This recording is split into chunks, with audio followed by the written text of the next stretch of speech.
अस्सलामुअलैकुम वरहमतुल्लाहि वबरकातुहू। उम्मीद करता हूँ आप सब खैरियत से होंगे। थोड़ी सी गर्मी हो रही है तो मैंने कहा शर्ट भी खोल लेता हूँ, जैकेट। और उम्मीद करता हूँ आपको सारे कंसेप्ट समझ आ रहे हैं। बहुत अच्छा रिस्पॉन्स आ रहा है स्टूडेंट्स का, क्योंकि वो बोल रहे थे कि हमें सब्जेक्ट समझ नहीं आ रही, लेकिन कुछ मैंने कंसेप्ट दिए केमिस्ट्री के इस चैनल पर। और अगर आपको भी समझ आ रही है तो इस चैनल को सब्सक्राइब करें और इस वीडियो को भी लाइक करें। और जिस कंसेप्ट की समझ नहीं आ रही उसको कमेंट सेक्शन में भी ज़रूर लिख दें। और मैं ये आज केमिस्ट्री का एक न्यू टॉपिक लेके आया हूँ, चैप्टर नंबर 11 से। ये बुक एक्चुअली ये 12th क्लास की बुक है, ठीक है। 12th क्लास की बुक है। आज का मैं इसमें लेकर आया हूँ इंडस्ट्रियल प्रिपरेशन ऑफ अल्कोहल। देखें,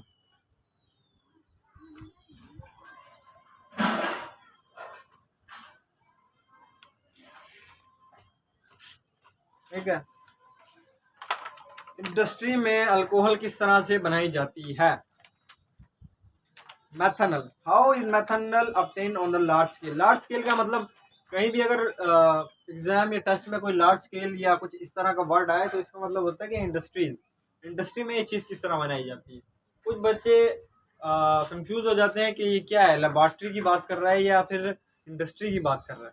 तो लार्ज स्केल का मतलब होता है बड़े पैमाने पे। बड़े पैमाने पे हम लेबॉर्ट्री में नहीं बना सकते, हम वहाँ पर सिर्फ थोड़े बहुत रिएक्शन करवाते हैं, जो कि यहाँ पर वो भी नहीं करवाते, ठीक है। तो ये कुछ सीन है। अच्छा, फॉर्मरली पहले, आज का टॉपिक शुरू हो चुका है, ठीक है। फॉर्मरली पहले methanol was prepared by the distillation of would.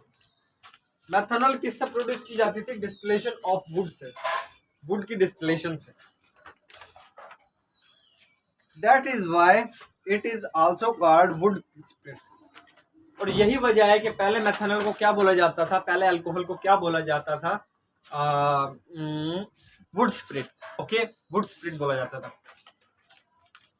Now अडे, लेकिन आजकल methanol alcohol is prepared from the carbon monoxide. मैं आपको बताता चलूं कि कार्बन मोनोऑक्साइड इंसानी जान के लिए बहुत खतरनाक है। और जो मई में पिछले साल शायद डेथ हुई थी, तो वो इसी वजह से हुई थी क्योंकि कार्बन मोनोऑक्साइड ज़्यादा गैस हो गई थी और ऑक्सीजन प्रोवाइड नहीं हो सकी थी।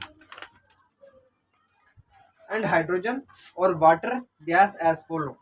अगर हम कार्बन मोनोऑक्साइड का रिएक्शन करवाएं हाइड्रोजन से 2H2 is equal to, arrow का निशान लगाएंगे, एटमॉस्फेरिक प्रेशर रखेंगे 200 ATM, और यहाँ पर कितना है? तकरीबन 1 ATM बोला जाता है, ठीक है। और कैटलिस्ट हम यूज करेंगे ZnO, शायद जिंक ऑक्साइड, और Cr2O3, ठीक है। क्रोमियम डाइऑक्साइड, ट्राईऑक्साइड, मुझे नहीं पता, ये कुछ होगा। Cr2O3, okay. इसमें जो प्रोडक्ट प्रोड्यूस होगा वो होगा CH3OH। यहाँ प्रोड्यूस होगा CH3OH, याद रखें ये है मैथनल। और all the methanol are alcohol but all alcohol are not methanol, ठीक है। ये कुछ याद रखनी है आपने चीजें। इसका प्रोसीजर क्या है? कार्बन डाइऑक्साइड को हम डालेंगे। First of all the mixture of the carbon monoxide and hydrogen gas is purified. Point number 2, it is compressed under a pressure of 200 ATM and taken into the reaction chamber by means of the coiled pipe.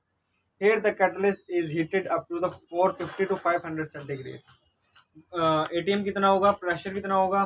200 ATM। Heat कितना करेंगे? 450 से 500 centigrade.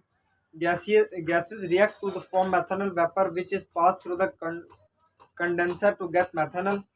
Unreacted gases are recycled through the compressed to reaction the chamber, ठीक है। इस तरीके से कुछ होगा ये प्रोसेस। ये देखें, यहाँ से भी देख सकते हैं,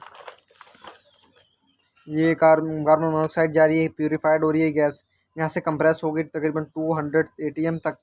और फिर ये तकरीबन ये कैटलिस्ट है ZnO Cr2O3, और ये गर्म किया गया 450 से 500 सेंटीग्रेड तक। और कंडेंसर यहाँ लगा हुआ, फिर मैथनॉल निकल के बाहर आ जाती है, ठीक है। होपफुली आपको ये कंसेप्ट भी समझ आया होगा। Industrial preparation of alcohol methanol CH3OH। और इस चैनल को अगर आपको अच्छा लगा है ये कंसेप्ट और समझ भी आया है तो इस चैनल को सब्सक्राइब करें और इस बेल वाले आइकन को भी ज़रूर दबाएं और इस वीडियो का लाइक करें। और अपने अगर जो आपको केमिस्ट्री का मुश्किल कंसेप्ट लगता है उसको भी ज़रूर से कमेंट कर दें। और मेरे नेक्स्ट न्यू चैनल है उमर सलीम थॉट्स, उसको भी ज़रूर से सब्सक्राइब करें। Thank you so much guys.